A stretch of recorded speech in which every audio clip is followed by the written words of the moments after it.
हमारी वीडियो है केमिस्ट्री के बारे में। चैप्टर 1 है 9th क्लास का, फंडामेंटल्स ऑफ केमिस्ट्री। आज इसका यूनिट नंबर 10 जो है वो हम आज की वीडियो में पढ़ेंगे। आज की वीडियो में जो हमने क्वेश्चन देखना है, बल्कि हमने एक्सरसाइज देखनी है। चैप्टर 1 की जो एक्सरसाइज है इसमें शॉर्ट क्वेश्चन हैं, वो आज हमने सारी जो है वो करनी है। इसलिए मेरी वीडियो जो है वो थोड़ी लेंथी होगी, आप लोगों ने ये वीडियो कंप्लीट देखनी है। इस वीडियो में मैं आप लोगों को जो शॉर्ट क्वेश्चन हैं उनके एग्जैक्ट आंसर बताऊँगा कि आप लोगों ने जो है वो कैसे लिखने हैं। तो सबसे पहले क्वेश्चन नंबर जो 1 है एक्सरसाइज का, चैप्टर 1 की जो एक्सरसाइज है उसका क्वेश्चन नंबर 1 जो है वो है कि define industrial chemistry and analytical chemistry. कि इंडस्ट्रियल केमिस्ट्री क्या होती है और एनालिटिकल केमिस्ट्री क्या होती है, इसको डिफाइन करना है आपने। जस्ट जब भी कोई चीज़ की डेफिनेशन एग्जाम में मांगता है तो आपने डिफाइन करने के साथ साथ कुछ एग्जाम्पल्स भी देनी होती हैं। तो इसके आंसर में आप क्या लिखेंगे? आप लिखेंगे the branch of chemistry that deals with the manufacturing of chemical compounds on commercial scale is called industrial chemistry. For example production of chlorine, ammonia, sulphuric acid. ठीक है, तो ये केमिस्ट्री की ऐसी ब्रांच होती है जो डील करती है केमिकल कंपाउंड जो मैन्युफैक्चर किए जाते हैं कमर्शियल स्केल पर, मतलब ज़्यादा क्वांटिटी में। इंडस्ट्रियल उसको क्या बोलते हैं? इंडस्ट्रियल केमिस्ट्री बोलते हैं उसको। इसके एग्जांपल में आप क्लोरीन की मैन्युफैक्चरिंग लिख सकते हैं, अमोनिया की लिख सकते हैं, सल्फ्यूरिक एसिड और बाकी भी जितने भी केमिकल कंपाउंड्स हैं उनकी प्रोडक्शन जो है उसको एग्जांपल के तौर पर लिख सकते हैं। वाइल आपने लिखना while analytical chemistry is the branch of chemistry that deals with the separation and analysis of a sample to identify its components, for example food, water, environment extra. लेकिन जो एनालिटिकल केमिस्ट्री होती है इसमें हमने analyse करना होता है। ठीक है, इसमें हमने डिफरेंट जो कंपोनेंट्स होते हैं, ठीक है, किसी भी चीज़ के अंदर, किसी भी सैंपल के अंदर, उनको हमने क्या करना होता है? आइडेंटिफाई करना होता है और उनको क्या करना होता है? सेपरेट करना होता है। तो इसमें आप एग्जांपल के तौर पर फूड लिख सकते हैं, वाटर लिख सकते हैं, इन्वायरमेंट के अंदर बहुत सारे जो कंपोनेंट्स हैं वो पाए जाते हैं। ठीक है, मुख्तलिफ गैसेज होती हैं, पार्टिकल्स होते हैं वाटर के अंदर। ठीक है, इस तरह की जो एग्जाम्पल्स हैं आप दे सकते हैं एनालिटिकल केमिस्ट्री के अंदर। अब क्वेश्चन नंबर 2 जो है वो है कि how can you differentiate between organic and inorganic chemistry. मतलब ऑर्गेनिक और इनऑर्गेनिक केमिस्ट्री के अंदर डिफरेंस क्या होता है वो आप बताएं। तो आप इसका आंसर में लिखेंगे organic chemistry is the branch of chemistry that deals with the study of substance containing carbon atoms, for example CH4 जिसको हम मीथेन बोलते हैं, अल्कोहल्स वगैरह वगैरह। ठीक है, तो ऑर्गेनिक केमिस्ट्री कौन सी केमिस्ट्री होती है? ऐसी ब्रांच ऑफ केमिस्ट्री होती है जो ऐसे कंपाउंड्स को डील करती है, ठीक है, जिनके अंदर कार्बन होता है, ऐसे सब्सटेंस जिनके अंदर कार्बन एटम होता है उनको डील करती है। इस तरह की जो केमिस्ट्री होती है, इस तरह की जो ब्रांच ऑफ केमिस्ट्री होती है उसको हम ऑर्गेनिक केमिस्ट्री बोलते हैं। लेकिन जो इनऑर्गेनिक केमिस्ट्री होती है, while inorganic chemistry is the branch of chemistry that deals with the study of all elements and their compounds except organic compounds, for example water, salt, oxygen वगैरह वगैरह। लेकिन जो इनऑर्गेनिक केमिस्ट्री होती है, ये branch of chemistry होती है, ये सारे जो एलिमेंट्स हैं या उनके कंपाउंड्स हैं उनको डील करती है एक्सेप्ट ऑर्गेनिक की। ठीक है, अदर देन ऑर्गेनिक जितने भी कंपाउंड्स होंगे, जितने भी एलिमेंट्स होंगे, उनको जो डील करती है वो क्या है? इनऑर्गेनिक केमिस्ट्री है। फॉर एग्जांपल हमारे वाटर, सॉल्ट, ऑक्सीजन वगैरह जो है इनको जो डील करेगी वो कौन सी है? ऑर्गेनिक केमिस्ट्री जो है वो डील करेगी। अब क्वेश्चन नंबर 3 जो है हमारे पास वो है कि give the scope of biochemistry. मैं थोड़ा सा तेज़ क्वेश्चन जो है वो आंसर दे रहा हूँ क्योंकि मैंने इनके बारे में ऑलरेडी मेरे जो प्रीवियस यूनिट्स हैं उनके अंदर मैंने एक्सप्लेन किया हुआ है। आप जस्ट जो मैंने आंसर लिखे हैं आप इनको एग्जैक्टली जैसे जो है वो याद कर सकते हैं। Give the scope of biochemistry. Biochemistry का स्कोप क्या है, मतलब बायोकेमिस्ट्री जो है वो कहाँ कहाँ यूज़ हो रही है वो आपने इस क्वेश्चन के आंसर के अंदर बताना है। तो आप आंसर लिखेंगे, आंसर में आप लिखेंगे biochemistry has a wide and emerging scope in the following areas. ठीक है, इन सब एरियाज के अंदर बायोकेमिस्ट्री का क्या है? स्कोप है। नंबर 1 में हमारे पास है कि एंजाइमोलॉजी। ठीक है, इसमें क्या होता है? इसमें आप एंजाइम्स के बारे में जो है वो स्टडी करते हैं, इसको क्या बोलते हैं? एंजाइमोलॉजी। नंबर 2 में है हमारे पास एंडोक्राइनोलॉजी, इसमें स्टडी ऑफ हार्मोन्स जो है वो की जाती है। नंबर 3 में आप लिखेंगे clinical biochemistry, study of disease के बारे में जो है वो स्टडी की जाती है, जो आपकी क्लिनिक्स वगैरह में जो केमिस्ट्री यूज़ होती है उसको बायोकेमिस्ट्री बोलते हैं, क्लिनिकल बायोकेमिस्ट्री बोलते हैं। नंबर 4 पे आप लिख सकते हैं molecular biochemistry, study of biomolecules and their functions. इसके अलावा और भी इसकी बहुत सारी जो हैं वो ब्रांचेज हैं, इसका स्कोप में शामिल आती हैं। फॉर एग्जांपल एग्रीकल्चरल बायोकेमिस्ट्री आती है, फार्माकोलॉजिकल बायोकेमिस्ट्री आती है, फार्मेसी वगैरह से मतलब एग्रीकल्चर में बहुत ज़्यादा हमारी जो सॉइल से रिलेटेड यूज़ हो रही है, उसके अंदर बायोकेमिस्ट्री का बहुत ज़्यादा स्कोप है, ठीक है। तो आप इन 4 में से कोई भी 3 जो है वो लिख सकते हैं। इसके बाद क्वेश्चन नंबर 4 जो है हमारे पास वो है कि how does homogeneous mixture differ from heterogeneous mixture. Homogeneous mixture वो कैसे डिफर करता है हेट्रोजीनियस मिक्सचर, मतलब दोनों में डिफरेंस क्या है। तो इसके आंसर में आप क्या लिखेंगे, homogeneous mixture is a mixture number 1 which has a uniform composition of substances through out its volume, मतलब उसके पूरे वॉल्यूम के अंदर उसमें अंदर जितने भी सब्सटेंसेस होते हैं उनकी यूनिफॉर्म कंपोजिशन होती है। नंबर 2 में इसमें क्या आता है, can not be seen separately, और उनको हम सेपरेटली नहीं देख सकते। ये आपने ऐसे ही जो है वो वर्डिंग लिखनी है। For example T fruit juice जो है, मसलन टी के अंदर अब हमारे पास मिल्क होता है, वाटर होता है, शुगर होती है, ठीक है, और टी जो बीन होते हैं वो होते हैं, या कॉफ़ी बीन जो भी आप कह लें, ठीक है। हम उनको जो है वो डिफरेंट सेपरेट नहीं कर सकते, और उनकी जो है वो फिक्स जो है ना यूनिफॉर्म कंपोजिशन होती है थ्रू आउट वॉल्यूम। इसके बाद नंबर 2 में जो है heterogeneous mixture is a mixture. Heterogeneous mixture कैसा मिक्सचर होता है, number 1 which does not has uniform composition of substances through out its volume, उसमें उसका जितना भी वॉल्यूम होता है उसके अंदर उसके जो सब्सटेंसेस होते हैं उनकी कंपोजिशन जो है वो यूनिफॉर्म नहीं होती, डिफरेंट होती है, ठीक है।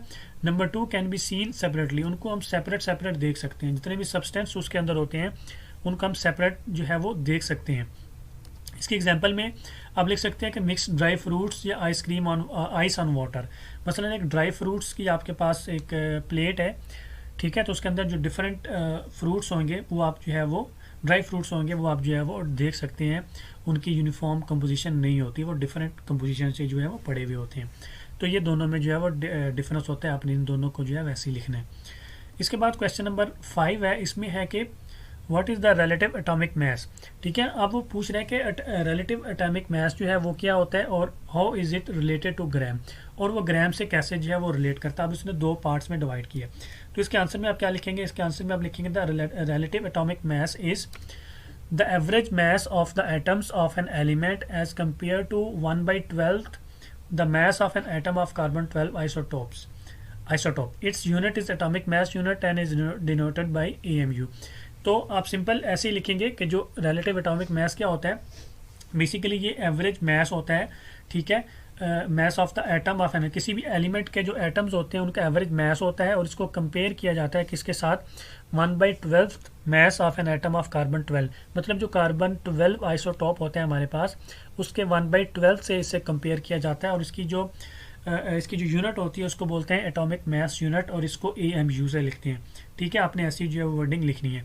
अब नेक्स्ट पार्ट आता है कि ये कैसे रिलेट करता है ग्राम से, तो आप लिखेंगे and 1 atomic mass unit is equal to 1.66 into 10⁻⁻24 gram. तो ये कैसे रिलेट किया कि जो 1 एटॉमिक मास यूनिट होता है, मतलब 1 AMU जो होता है वो इज इक्वल टू 1.66 इंटू 10⁻⁻24 ग्राम के इक्वल होता है, ठीक है।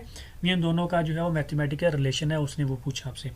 तो ये अगर क्वेश्चन एग्जाम में आता है तो आपने ये सेम ऐसे जो आपने एग्जाम के अंदर लिख देने। इसके बाद क्वेश्चन नंबर 6 आता है। क्वेश्चन नंबर 6 है कि define empirical formula with an example. Empirical formula जो है उसको एग्जाम्पल के साथ आपने डिफाइन करना है। सिंपल ये सारे क्वेश्चन है, ऑलरेडी मैंने यूनिट्स के अंदर जो है वो ब्रीफली एक्सप्लेन किया है, इसलिए मैं जो है वो थोड़ा फास्ट जो है वो चल रहा हूँ। तो इसके आंसर में आप लिखेंगे the empirical formula of a chemical compound is, मतलब उसको क्या आपने ऐसे आगे स्टार्ट करना है, the simplest whole number ratio of an element present in a compound, मतलब कंपाउंड के अंदर जो सिंपलेस्ट होल नंबर रेशियो होती है किसी भी एलिमेंट्स की, ठीक है, उनको हम क्या बोलते हैं, empirical formula, simplest whole number ratio, ठीक है, एलिमेंट्स की किसी भी कंपाउंड्स के अंदर। फॉर एग्जांपल आप क्या लिख सकते हैं, एम्पिरिकल फार्मूला ऑफ H2O2, ठीक है, हाइड्रोजन पर ऑक्साइड इज HO। इसकी सिंपल जो होल नंबर रेशियो होगी इसके एलिमेंट्स की वो क्या है, HO। इनको मैंने ऑलरेडी निकालना सिखाया हुआ है एम्पिरिकल फार्मूला वाली यूनिट के अंदर। अगर आप लोगों को नहीं निकालनी आती सिंपलेस्ट होल नंबर रेशियो तो आप काइंडली वो यूनिट जो है वो देख सकते हैं। इसके बाद please refer to unit 5। Unit 5 है मेरी, जिसके अंदर मैंने एम्पिरिकल फार्मूला जो है वो एक्सप्लेन किया हुआ है। अब नेक्स्ट क्वेश्चन नंबर 7 हमारे पास आता है, वो है कि state 3 reasons why do you think air is a mixture and water a compound. मतलब वो कह रहे हैं कि 3 रीज़न आपने बतानी है कि आपको क्यों लगता है कि जो एयर है वो मिक्सचर है और वाटर जो है वो कंपाउंड है। ये बड़ा इंपॉर्टेंट क्वेश्चन है, ये एग्जाम के अंदर अक्सर जो है वो आता होता है। तो इसके आंसर में आप लोग क्या लिखेंगे, आप लिखेंगे air is a mixture because number 1, it consist of many gases like nitrogen, oxygen, carbon dioxide, extra extra extra.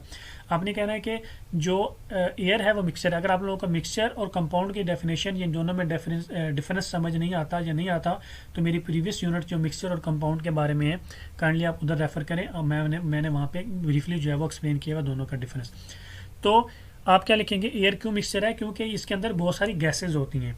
पहले इसकी रीज़न आप ये लिखेंगे। फिर आप लिखेंगे कि दे हैव वेरिएबल कंपोजिशन, इनके अंदर इनकी जो कंपोजिशन होती है वो वेरी करती है, फिक्स नहीं रहती। ये दूसरा इसके आप रीज़न लिखेंगे। नंबर 3 में आप लिखेंगे dust particles and water vapours are also present. Dust particles भी होते हैं और वाटर वेपर्स भी इसके अंदर होते हैं, ठीक है। तो ये इस kind of mixture is not a pure form.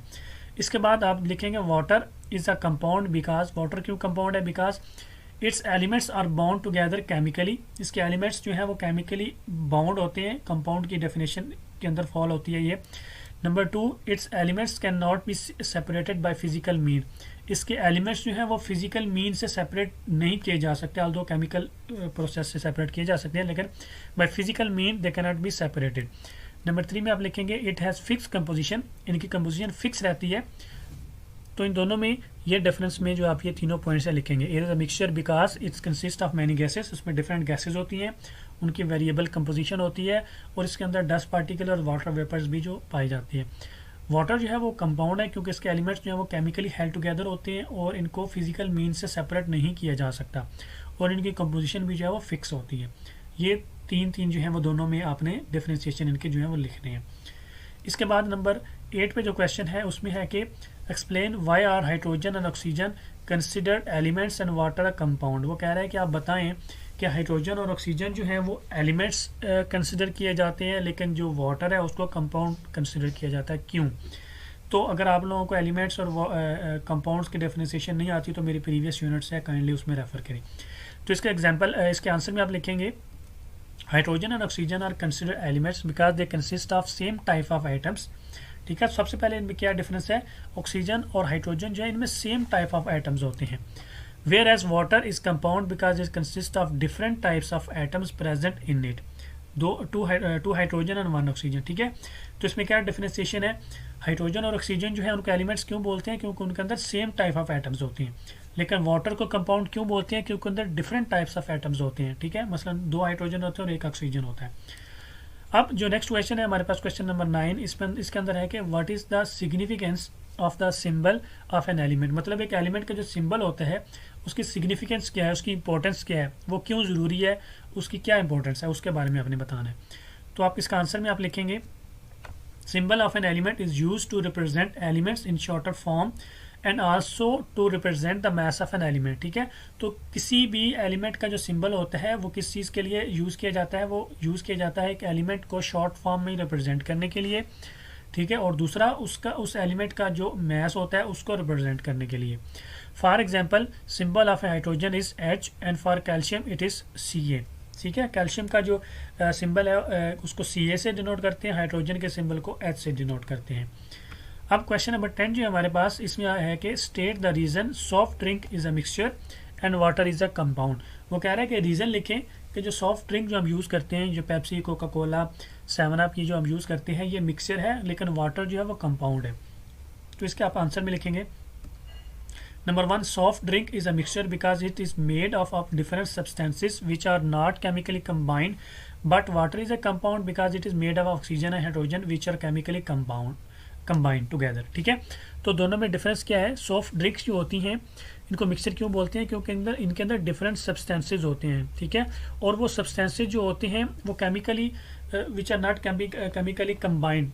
ठीक है, उनको केमिकली कंबाइंड नहीं होते, लेकिन जो वाटर होता है वो कंपाउंड होता है बिकॉज उसके अंदर जो उसके एलिमेंट्स हैं ऑक्सीजन और हाइड्रोजन जो हैं वो केमिकली कंबाइंड होते हैं। ठीक है, इसके अंदर अगर आपने कुछ ऐड करना है तो वो प्रीवियस क्वेश्चन था वाटर वाला, कंपाउंड क्यों होता है, वो एक पॉइंट भी आप ऐड कर सकते हैं। इसके बाद देखें तो नंबर 2 पे जो हमारे पास पॉइंट आता है वो कि substances of soft drink can be separated by physical mean while substance of water can not be separated by physical mean, that is why soft drink is a mixture and water is compound. ठीक है, कि दूसरा point इसमें क्या है कि soft drink जो है वो फिजिकल मीन से सेपरेट की जा सकती है, लेकिन वाटर जो है वो फिजिकल मीन से सेपरेट नहीं किया जा सकता। अब इसके बाद क्वेश्चन नंबर 11 है, इसके अंदर है कि classify the following into elements, compound और मिक्सचर। आपने इनमें से बताना है कि कौन से एलिमेंट्स हैं, कौन से कंपाउंड हैं और कौन से मिक्सचर हैं। तो इन सब को क्लासिफाई करने से पहले आप लोगों को एलिमेंट्स की, कंपाउंड्स की और मिक्सचर की डेफिनेशन आनी चाहिए। अगर आप लोगों को इन तीनों की डेफिनेशन या इन तीनों की एक्सप्लेनेशन नहीं आती तो आप लोग क्लासिफाई नहीं कर सकेंगे। इसलिए मेरी जो प्रीवियस यूनिट्स हैं एलिमेंट्स, कंपाउंड और मिक्सचर के बारे में, काइंडली उनको रेफर करें। तो इसका आंसर देखें। सबसे पहले हमारे पास क्या है, हीलियम एंड हाइड्रोजन। ठीक है, अब उसने पहला हीलियम है, दूसरा क्या है, हाइड्रोजन है। दोनों में डिफरेंस समझ आया। पहला हीलियम है, दूसरा क्या है, हाइड्रोजन है, H2। तो आप क्या लिखेंगे, बोथ आर एलिमेंट्स। ठीक है, हीलियम भी एलिमेंट है, हाइड्रोजन भी एलिमेंट है। हमने पहले देख लिया पिछले क्वेश्चंस में कि हाइड्रोजन भी क्या होता है, एलिमेंट होता है, क्योंकि इसके अंदर सेम टाइप ऑफ जो है एटम्स जो है वो पाए जाते हैं। तो बोथ आर एलिमेंट्स। नंबर 2 पे हमारे पास है CO, carbon monoxide, and CO, cobalt है ये। ठीक है, पहले वाला CO कार्बन मोनोऑक्साइड है और दूसरे वाला CO जिसमें स्मॉल o है, ये कोबाल्ट है। ठीक है, CO is a compound while CO cobalt is an element. ठीक है, तो CO क्या हमारे पास कंपाउंड है, क्योंकि इसके अंदर दो जो है वो एलिमेंट्स हैं, एक कार्बन है और एक ऑक्सीजन है। ठीक है, लेकिन कोबाल्ट जो है वो इटसेल्फ वन एलिमेंट है। तो CO जो है हमारे पास कार्बन मोनोऑक्साइड जो है ये कंपाउंड है, क्योंकि इसके अंदर दो एलिमेंट है, एक कार्बन है और एक ऑक्सीजन है। लेकिन हमारे पास जो कोबाल्ट है वो उसके अंदर एक सिंगल एलिमेंट है, वो तो एक सिंगल एटम है, तो इटसेल्फ वो क्या हो गया, एक एलिमेंट हो गया। इसके बाद नंबर 3 पे हमारे पास है वाटर एंड मिल्क। वाटर क्या है और मिल्क क्या है। ठीक है, तो water is a compound while milk is a mixture. ठीक है, वाटर हमने अभी देखे पहले क्वेश्चन में भी देखा था कि वाटर क्या हमारे पास कंपाउंड है, लेकिन मिल्क जो है वो हमारे पास मिक्सचर है। मिल्क क्योंकि उसके अंदर केमिकली वो कंबाइंड नहीं होता, उसको फिजिकल मीन से सेपरेट जो है वो किया जा सकता है। ठीक है, और उसके अंदर उसकी जो कंपोजिशन होती है वो भी फिक्स नहीं होती। ठीक है, तो water is a compound while milk is a mixture. अब नंबर 4 में है गोल्ड एंड ब्रास। ठीक है, तो gold is an element while brass is a mixture of elements of zinc and copper. आप ये पूरा लिखेंगे। अब गोल्ड जो है वो क्या है हमारे पास एलिमेंट है, वो इटसेल्फ वन है, लेकिन ब्रास जो है, ब्रास के अंदर मिक्सचर होता है। ब्रास किस चीज़ का बनता है, ब्रास के अंदर जिंक होता है और कॉपर होता है। इन दोनों एलिमेंट्स का जो मिक्सचर होता है, ठीक है, उसको क्या बोलते हैं, ब्रास बोलते हैं। तो ब्रास क्या हो गया, मिक्सचर हो गया, गोल्ड हो गया एलिमेंट। अब नंबर 5 में है आयरन एंड स्टील। तो iron is an element while steel is a mixture of iron and carbon mainly. Iron जो है इटसेल्फ एन एलिमेंट है, लेकिन जो स्टील है, स्टील आयरन और कार्बन का बनता है। ठीक है, तो आयरन इटसेल्फ क्या हो गया, एलिमेंट, लेकिन जो स्टील हो गया वो क्या हो गया, मिक्सचर होगा, क्योंकि उसके अंदर मोर देन वन एलिमेंट जो है वो पाए जाते हैं। अब इसके बाद जो है क्वेश्चन नंबर 12 है। क्वेश्चन नंबर 12 के अंदर है define atomic mass unit, why is it needed. ये बड़ा इंपॉर्टेंट क्वेश्चन है। Define atomic mass unit, atomic mass unit क्या होती है और इसकी क्यों ज़रूरत होती है। आंसर में आप लिखेंगे कि the atomic mass unit is defined as. Atomic mass unit को कैसे डिफाइन किया जाता है, इसके बारे में ऑलरेडी मैंने जो है वो एक पूरी यूनिट है मेरी, उसके ऊपर मैंने जो है एक्सप्लेन किया है। आप काइंडली उसको रेफर कर सकते हैं अगर आप लोगों को मज़ीद डिटेल की ज़रूरत है तो the atomic mass unit is defined as the 1/12 the mass of an one atom of carbon 12 isotope. It is express with EMU। मतलब किसी भी जो हमने किसी भी एलिमेंट का जो एटॉमिक मास यूनिट फाइंड करना है तो उसको कैसे करेंगे, 1/12 the mass of one atom of carbon 12 है आइसोटोप। तो कार्बन 12 आइसोटोप का जो है मास जो होगा उसके साथ उसको कंपेयर करेंगे 1/12 को। ठीक है, it is expressed with EMU। इसको डिनोट कैसे करते हैं, EMU से इसको लिखते हैं। ठीक है, तो इसके क्या लिखेंगे, the 1/12 the mass of one atom of carbon 12 isotope. ठीक है, तो 1/12 जो मास होता है कार्बन 12 आइसोटोप्स का, उसको उसके साथ कंपेयर करेंगे। हम नेक्स्ट में जब इसके न्यूमेरिकल देखेंगे तो वहाँ से हम इसकी डेफिनेशन जो है वो क्लियर हो जाएगी, आप लोगों को सही समझ आएगी। It is use to compare atomic masses of other elements with atomic mass of carbon 12 atom. ठीक है, तो इसका क्या यूज़ होता है, क्यों ज़रूरी होता है, क्योंकि हमने जो डिफरेंट एलिमेंट्स होते हैं उनके एटॉमिक मैसेज को कंपेयर करना होता है कार्बन 12 एटम के जो एटॉमिक मास है उसके साथ, इसलिए इसको यूज़ किया जाता है, इसलिए इसकी इंपॉर्टेंट है, इसलिए इसको नीड है इसकी। अब क्वेश्चन नंबर 13 में देखें, state the nature and name of the substance found by combining the following. ठीक है, आपने बताना है, नेचर बतानी है और नाम बताना है उस सब्सटेंस का जो बनेगा, इनको हम ऐड करेंगे, इनको कंबाइन करेंगे चीज़ों को। ठीक है, तो इसके आंसर में क्या है, कौन कौन सी चीज़ें हैं? Zinc plus copper. Zinc plus copper को अगर हम कंबाइन करेंगे तो हमारे पास क्या चीज़ बनती है और उसकी नेचर क्या है? जिंक प्लस कॉपर मतलब बेसिकली ये केमिकल इक्वेशन पूछ रहे हैं आपसे। जिंक प्लस कॉपर को मिलाएंगे तो हमारे पास ब्रास बनता है जो कि सॉलिड होते हैं नेचर के अंदर, ठीक है। तो जिंक प्लस कॉपर को मिलाएंगे तो हमारे पास क्या बनता है? ब्रास बनता है और उसको नेचर क्या? सॉलिड है। नंबर 2 पे हमारे पास है वाटर प्लस शुगर। वाटर और शुगर को मिलाएंगे तो हमारे पास कार्बन डाइऑक्साइड गैस बनती है जो कि गैस की स्टेट में होती है। इसके अलावा वाटर बनता है हमारे पास जो कि लिक्विड की स्टेट में होता है, लिक्विड की नेचर में होता है, ठीक है। तो वाटर और शुगर को मिलाएंगे तो कार्बन डाइऑक्साइड गैस। वाटर और शुगर को मिलाने के लिए हमको क्या चाहिए? हमको हीट चाहिए। हीट नहीं होगी तो कैसे वाटर और शुगर जो आपस में मिलेगा? तो वाटर और शुगर को बनाने के लिए हीट चाहिए। हीट से क्या होता है? वो बुखारात बनती हैं जो कार्बन डाइऑक्साइड गैस की फॉर्म में जो है वो रिलीज होती हैं और वो गैसेस स्टेट होती है। इसके अलावा वाटर बनता है, ठीक है। वाटर क्या हो जाता है? एक लिक्विड स्टेट की सूरत में बनता है, ऑल्दो वो वाटर के अंदर शुगर मिक्स हुई होती है लेकिन वो लिक्विड स्टेट में होता है वो। नंबर 3 पे हमारे पास aluminium plus sulphur. Aluminium sulphur को मिलाएंगे तो एल्यूमिनियम सल्फेट बनता है और ये सॉलिड इन नेचर होता है, ठीक है। एल्यूमिनियम सल्फेट बनता है, सॉलिड इन नेचर होता है। नंबर 4 पे हमारे पास है आयरन प्लस क्रोमियम प्लस निकल। मतलब इन तीनों को मिलाएं, आयरन को मिलाएं, क्रोमियम को मिलाएं और निकल को मिलाएं तो हमारे पास स्टेनलेस स्टील बनता है जो कि सॉलिड होता है, ठीक है। हमारे पास जो स्टेनलेस स्टील यूज़ होता है, ठीक है, उसमें आयरन, क्रोमियम और निकल यूज हुई होती है और ये सॉलिड इन।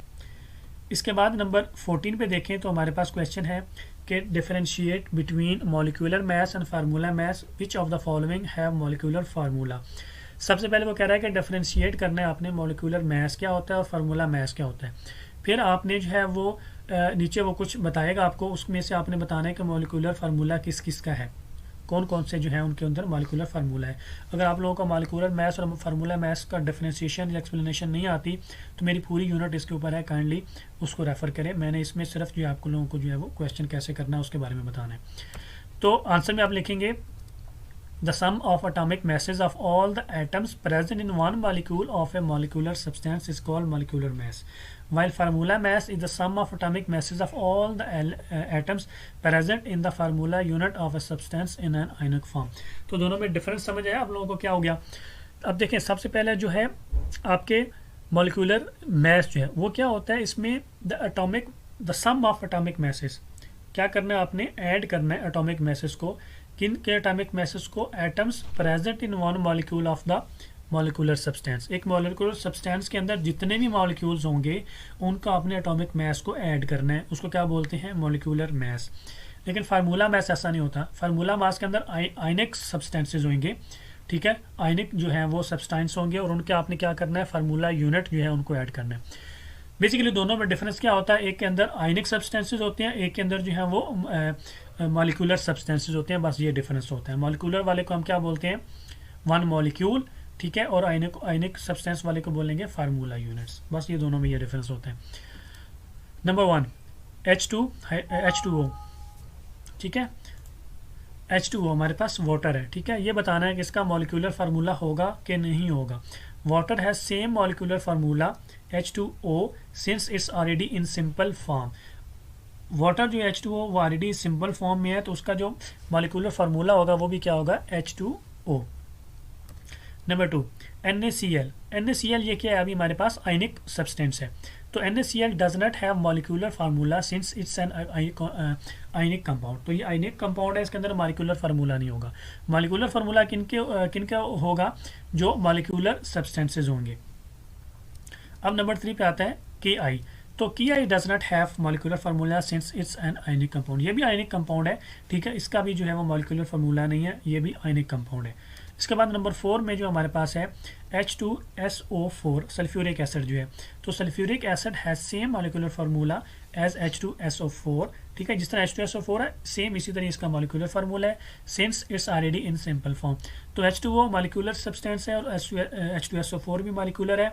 इन दोनों का सेम है क्योंकि ये ऑलरेडी जो है वो सिंपलेस्ट फॉर्म में है। लेकिन NaCl और Ki जो है वो ये दोनों क्या है? ये आयनिक सब्सटेंसेज है, आयनिक कंपाउंड है, इसलिए इनका जो है वो मॉलिक्यूलर फार्मूला नहीं है, ये दूसरे जो हैं वो कैटेगरी में फॉल करते हैं, ठीक है। तो फार्मूला मास वाली कैटेगरी में फॉल करते हैं, मॉलिक्यूलर फार्मूला इनका नहीं है। अब नंबर 15 जो क्वेश्चन नंबर 15 है हमारे पास वो क्या है? Which one has more atoms. 10 gram of aluminium और 10 ग्राम ऑफ आयरन, इन दोनों में से किसके ज़्यादा आइटम्स हैं। ये अब न्यूमेरिकल है, आपने दोनों को बारी बारी करके जो है वो इसका जो है वो आंसर निकालना है। ये भी बड़ा इंपॉर्टेंट क्वेश्चन है। ये लास्ट वाले इसके 15 से 19 तक जो क्वेश्चन है ये बहुत इंपॉर्टेंट है और ये अक्सर ये एग्जाम में जो है वो आते हैं। तो इसके आंसर में आप लोग क्या लिखेंगे, आंसर में आप लोग जो है वो we can calculate number of atoms by the following formula. ठीक है, तो हमने क्या करना है, इनके सबसे पहले जो है वो नंबर ऑफ एटम्स जो है हमने कैलकुलेट करने हैं। तो फार्मूला क्या होता है हमारे पास, number of atoms is equal to weight divided by molar mass multiply 6.02 into 10⁻23, जिसको एवोगैड्रो नंबर भी बोलते हैं। ठीक है, ये इक्वेशन आप याद रखें, ये हमारे न्यूमेरिकल्स के अंदर भी बहुत ज़्यादा यूज़ होगी। तो नंबर ऑफ एटम्स फाइंड करने के लिए क्या फार्मूला है, वेट को ऊपर रख के नीचे जो है वो मोलर मास से डिवाइड करेंगे और उसको मल्टीप्लाई कर देंगे एवोगैड्रो नंबर से। तो बारी बारी दोनों को जो है हम कैलकुलेट कर लेते हैं। तो सबसे पहले देख लें 10 ग्राम ऑफ एल्यूमिनियम हैज़, ठीक है, number of atoms is equal to 10 gram divided by 27 gram into 6.02 into 10⁻23। अब ये देखें 10 ग्राम कहाँ से है, उसका जो है वेट है वो 10 ग्राम एल्यूमिनियम का, एल्यूमिनियम का जो वेट है वो कितना है 10 ग्राम है। नीचे मैंने 27 कहाँ से लिखा, जो उसका मोलर मास होता है एल्यूमिनियम का, ये 27 होता है, पीरियोडिक टेबल से आप जो है वो देख सकते हैं। अब इसको मैं सॉल्व करूंगा तो मेरे पास नंबर ऑफ एटम्स जो हैं वो इज इक्वल टू 2.22 इंटू 10⁻23 आ जाए। ठीक है, तो 10 ग्राम ऑफ एल्यूमिनियम के अंदर कितने एटम्स हैं, 2.22 इंटू 10⁻23 एटम्स हैं। अब दूसरा देख लेते हैं आयरन का, तो 10 gram of iron has number of atoms is equal to 10 gram divided by 56 gram into 6.02 into 10⁻23। आपने ये सेम क्वेश्चन ऐसे ही करना है जैसे मैं लिख रहा हूँ। ठीक है, तो इसमें 10 ग्राम उसका वेट है और 56 ग्राम उसका जो है वो मोलर मास है आयरन का। तो नंबर ऑफ एटम्स मेरे पास निकल आएंगे, number of atoms is equal to 1.07 into 10⁻23। अब देखिए तो मेरे पास ये 10⁻23 10⁻23 दोनों में कॉमन आ रहा है, दोनों में सेम आ रहा है। इसका क्या मतलब हो गया, ये अमाउंट, ये वैल्यू जिसके अंदर ज़्यादा होगी उसके अंदर जो है वो नंबर ऑफ एटम्स भी ज़्यादा होंगे। इसके अंदर 2.22 है, इसके अंदर 1.07 है, तो किसके ज़्यादा हो गए, एल्यूमिनियम के हो गए। So 10 gram of aluminium has more atoms compare to 10 gram of iron. इस तरीके से आपने जो है वो इस क्वेश्चन का जो है आंसर देना है। अब क्वेश्चन नंबर 16 में आ जाए। क्वेश्चन नंबर 16 है which one has more molecules, 9 gram of water और 9 ग्राम ऑफ शुगर। शुगर का फार्मूला होता है C12H22O11। इसको भी आपने न्यूमेरिकल वे में सॉल्व करना है। तो इसको सोल्यूशन लिखेंगे, आंसर लिखेंगे, आंसर में आपने लिखना है we can calculate number of molecules by the following formula. ठीक है, उसके अंदर नंबर ऑफ एटम्स थे, इसके अंदर नंबर ऑफ मॉलिक्यूल्स हैं।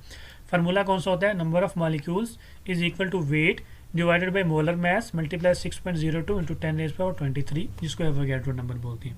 क्लियर हो गया, तो दोनों में क्या हो गया, सेम जो है आपने फार्मूला यूज़ करना है नंबर ऑफ एटम्स और नंबर ऑफ मॉलिक्यूल्स में। अब 9 ग्राम ऑफ वाटर हैज़, अब नंबर ऑफ मॉलिक्यूल्स मैंने कैलकुलेट करने हैं। तो number of molecules is equal to 9 gram divided by 18 gram into 6.02 into 10⁻23। अब 18 कहाँ से आया, वाटर का जो मोलर मास होता है वो कितना होता है, 18 होता है। तो इसको मैं सॉल्व करूँगा तो मेरे पास नंबर ऑफ मॉलिक्यूल्स जो है वो इज इक्वल टू 3.01 इंटू 10⁻23 आ गया। अब इसी तरह जो है वो मैं 9 ग्राम ऑफ शुगर कैलकुलेट करूँगा, उसके नंबर ऑफ मॉलिक्यूल्स, तो number of molecules is equal to 9 gram divided by 342 into 6.02 into 10⁻23। 342 कहाँ से आया, शुगर का जो है वो मोलर मास मैंने कैलकुलेट किया। अब नंबर ऑफ मॉलिक्यूल्स जो है वो इज इक्वल टू 0.15 इंटू 10⁻23 आ गया। अब दोनों में देखें तो ये 10⁻23 कॉमन है, तो ये 3.01 जो है वो ग्रेटर है 0.15 से। तो इसका मतलब हो गया कि 9 ग्राम ऑफ वाटर जो है, so 9 gram of water has more molecules compare to 9 gram of sugar. अब ये 342 जो है, ये 342 ये आपको कैलकुलेट करना आता है। ठीक है, ये कार्बन 12 है, उसको मल्टीप्लाई किया, प्लस हाइड्रोजन 22 है, उनको ऐड किया, ऑक्सीजन 11 मल्टीप्लाई करके इन तीनों को ऐड किया तो 342 आया। अगर आपको मॉलिक्यूल्स नहीं निकालने आते नंबर ऑफ मॉलिक्यूल्स, तो इसके ऊपर भी मैंने जो है पूरी यूनिट जो है वो ऑलरेडी मेरी है, तो काइंडली उसको जो है वो आप रेफर करें। इसके बाद क्वेश्चन नंबर 17 है मेरे पास, वो है कि which one has more formula units, 1 gram of sodium chloride और 1 ग्राम ऑफ पोटाशियम क्लोराइड। ठीक है, इन दोनों में जो है वो किसके अंदर जो है फार्मूला यूनिट्स ज़्यादा है। तो आप लिखेंगे आंसर में आप लिखेंगे we can calculate the number of formula units by the following formula. इसमें number of formula units is equal to weight divided by molar mass multiply by 6.02 into 10⁻23, same formula use होगा। तो आप लिखेंगे 1 gram of NaCl has number of formula units is equal to 1 gram divided by 58 gram into 6.02 into 10⁻23। अब ये देखें, इनके अंदर formula units use होता है क्योंकि ये क्या होते हैं, आयनिक कंपाउंड्स होते हैं। उनके अंदर मॉलिक्यूलर मास यूज़ होता है या मॉलिक्यूलर फार्मूला यूज़ होता है। इसके अंदर फार्मूला यूनिट्स यूज़ होता है क्योंकि ये आयनिक कंपाउंड्स होते हैं। बाकी फार्मूला तो सारा सेम रहता है। तो नंबर ऑफ फार्मूला यूनिट्स इसके निकल आएंगे हमारे पास इज इक्वल टू 0.10 इंटू 10⁻23। अब दूसरा कैलकुलेट करेंगे तो 1 ग्राम ऑफ KCl जो है has number of formula units is equal to 1 gram divided by 74 into 6.02 into 10⁻23। 74 क्या है, इसका मोलर मास है KCl का। अब नंबर ऑफ फार्मूला यूनिट्स इसके कैलकुलेट करके निकलेंगे मेरे पास 0.08 इंटू 10⁻23। अब देखें 0.08 ग्रेटर होता है या 0.10 ग्रेटर होता है। तो 0.10 जो है वो ग्रेटर होता है कंपेयर टू 0.08 से। तो आपने लिखना है कि 1 gram of NaCl has more formula units compare to 1 gram of KCl। अब क्वेश्चन नंबर 18 देखें तो इसके अंदर आपने डिफरेंशिएट करना है between homo atomic and hetero atomic molecules with example. ये इसके ऊपर पूरी मेरी वीडियो है, पूरी यूनिट है इसके ऊपर, ठीक है। तो आप वो जो है वो काइंडली देख सकते हैं। तो दोनों को आपने डिफरेंशिएट करना है और एग्जांपल भी इसकी जो है आपने देनी है। तो आंसर में आप क्या लोग लिखेंगे, आंसर में आप लिखेंगे कि homo atomic molecules are the molecules which consist of same type of atoms, for example H2 hydrogen या एंड O3 ओजोन। तो होमो का क्या मतलब होता है, सेम। तो होमो एटॉमिक मॉलिक्यूल्स ऐसे मॉलिक्यूल्स होते हैं जिनके अंदर सेम टाइप्स ऑफ एटम्स जो हैं वो पाए जाते हैं। एग्जांपल में हाइड्रोजन, ओजोन, ऑक्सीजन भी लिख सकते हैं आप। इसके अलावा while hetero atomic molecules are the molecules which consist of different types of atoms, for example H2O water and CO2 carbon dioxide जो है, CO भी लिख सकते हैं, कार्बन मोनोऑक्साइड जो है वो भी आप लिख सकते हैं, ठीक है। हेट्रो एटॉमिक में डिफरेंट टाइप ऑफ एटम्स होते हैं, होमो में सेम टाइप ऑफ एटम्स जो है वो होते हैं। तो ये बड़ा इंपॉर्टेंट क्वेश्चन है, अक्सर आता होता है। अब क्वेश्चन नंबर 19 में है कि in which one of the following the number of hydrogen atoms are more, 2 mole of HCl और 1 मोल ऑफ NH3, ठीक है। अब वो दो दे रहा है हमें, ठीक है। वो कह रहा है कि 2 मोल ऑफ HCl है या 1 मोल ऑफ NH3, इसके अंदर किसके अंदर जो है वो हाइड्रोजन एटम्स जो हैं वो ज़्यादा हैं, आपने कैलकुलेट करने हैं। तो आंसर में लिखेंगे आप we can calculate number of molecules by the following formula. कौन सा फार्मूला है हमारे पास नंबर ऑफ मॉलिक्यूल्स फाइंड करने के लिए, number of molecules is equal to number of moles into 6.02 into 10⁻23, ठीक है। तो नंबर ऑफ मॉलिक्यूल्स फाइंड करने के लिए हमारे पास जो है वो फार्मूला कौन सा होता है, number of moles multiply by 6.02 into 10⁻23। मतलब सिंपल हमने एवोगैड्रो नंबर को नंबर ऑफ मोल्स के साथ जो है वो मल्टीप्लाई करना है। अब देखें 2 mole of HCl has number of molecules is equal to 2 into 6.02 into 10⁻23। आपने सिंपल एवोगैड्रो नंबर से 2 से मल्टीप्लाई कर देना है। तो नंबर ऑफ मॉलिक्यूल्स मेरे पास आएंगे 12.04 इंटू 10⁻23। अब ये नंबर ऑफ मॉलिक्यूल्स मेरे पास आ गए हैं, ठीक है। नंबर ऑफ हाइड्रोजन एटम्स इसके अंदर 1 इंटू 12.02 इंटू 10⁻23 होंगे, ठीक है। अब देखिए हमारे पास HCl के अंदर हाइड्रोजन एटम कितने हैं, 1। तो हम ये जो नंबर ऑफ मॉलिक्यूल्स आए हैं, ठीक है, जो हमारे पास 2 मोल हैं HCl के, इसके अंदर मॉलिक्यूल्स कितने हैं, इतने मॉलिक्यूल्स हैं 10.02 इंटू 10⁻23। हर मॉलिक्यूल्स के अंदर जो है वो एक हाइड्रोजन जो है वो एटम है। हर मॉलिक्यूल के अंदर कितने है, एक हाइड्रोजन एटम है। तो उसके साथ मल्टीप्लाई करूंगा तो ये टोटल मेरे पास जो नंबर ऑफ हाइड्रोजन एटम है वो आ गई है। तो वो क्या है, मेरे पास सेम ही है 12.04 इंटू 10⁻23। इसका मतलब हो गया कि 2 मोल ऑफ HCl के अंदर मेरे पास कितने हाइड्रोजन एटम है, 12.04 इंटू 10⁻23। अब इसी तरह दूसरा भी कैलकुलेट करेंगे। तो 1 मोल ऑफ NH3 जो है मेरे पास हैज़ नंबर ऑफ मॉलिक्यूल्स, सबसे पहले कैलकुलेट करेंगे 1 इंटू 6.02 इंटू 10⁻23। इसमें मोल्स कितने हैं, 1। तो 1 मोल को मैं एवोगैड्रो नंबर से मल्टीप्लाई करके नंबर ऑफ मॉलिक्यूल्स निकालने हैं। अब मैंने क्या निकालना है, नंबर ऑफ हाइड्रोजन निकालने हैं। तो मॉलिक्यूल्स मेरे पास सेम ही आ गए। अब नंबर ऑफ हाइड्रोजन वो मल्टीप्लाई करूँगा 3 इंटू 6.02 इंटू 10⁻23।